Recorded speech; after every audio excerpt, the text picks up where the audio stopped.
Minsan hindi ka na magsulong ang mga iba-iba dyan, the same lang ang yapon ka. So ang theta mo lang para iskan mo kang kung naka 90 degree angle, ano tawag ka ra? Pamilyar na dapat kamo V-notch wear. Pamilyar na kamo sa term dapat. Klaro?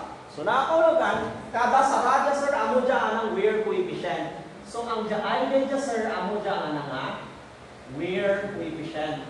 So dyan sir, amo dyan nga wear coefficient. Tanan ra. Sindihan nyo?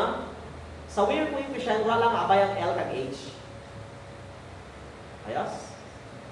So gets? So kung mag-trapezoid ka naman, ay sulwa lang ng rectangle ka triangle, adlas undak. Sa trapezoid, okay?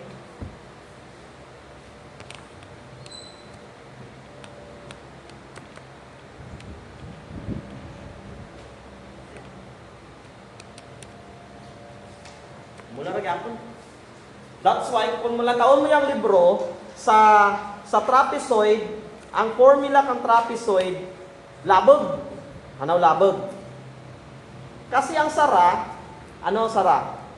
Ang sara kasi naka-LH. Ang plus na naka-H lang. Sakto? So pwede LH lang tanan or pwede klaro?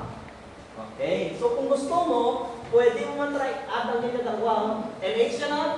LH man dyan yun. Diyan ka ko yung ma-add. Kasi ang ginubra ka libro, Jaay plus Jaay. Yan siya? Uy. Pero pwede man tara Jaay at Jaay. Kaya ang libro dyan ginamit na Jaay, yun-add na lang. Nagtawanin lang. 2/3 C square root of 2G LH raised to 3 halves. So, mayroon ng 2/3 kaya by square root of 2G, try ko lagi ang square root of 2 mo.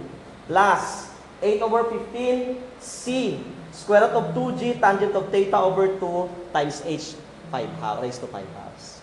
Gets nyo? So, ang ginamit na dyan nga C is already discharge coefficient. Klaro? Basta dumuro ng multiplier, ang C nga dyan, discharge coefficient.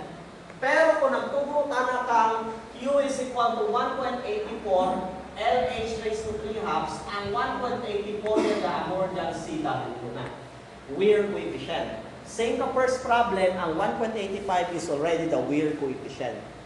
Di ka lamang magtalang, kaya ang imo nga discharge coefficient, C is always less than 1. Pag na greater than 1, CW lang. Okay, like it ang open channel. Where's? Like now, I'll give you 15 minutes to scan and study this one para ma-proceed naman ako sa ano kanila? Open channel. Ayun, open channel kang steady flow kag ang unsteady flow. Pwede ra kaya tara sulas lang diyan. Tugluan ta kamo ka formula kung ano lang formula ang focus nyo sa nga formula sa open channel.